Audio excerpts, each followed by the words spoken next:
Hello everyone. In this video, I will show you how to connect Rithmic to NinjaTrader. Start by opening NinjaTrader and waiting for the control center to appear. Click on Tools, then Settings, and open the General tab. Make sure the multi-provider option is enabled. If you had to turn it on, restart NinjaTrader before moving to the next step. Once NinjaTrader is open again, go to the control center, click Connections, and then select Configure.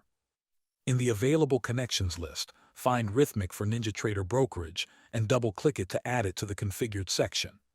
Select the newly added Rithmic connection. On the right side of the window, enter the username and password provided by your broker or prop firm.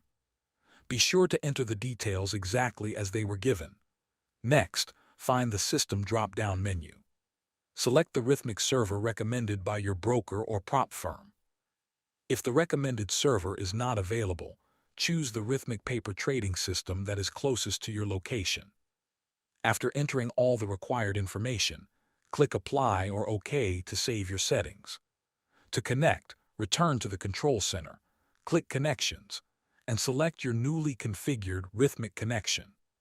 NinjaTrader will connect to the selected server, and once the connection is successful, your account will be ready to use. Thanks for watching.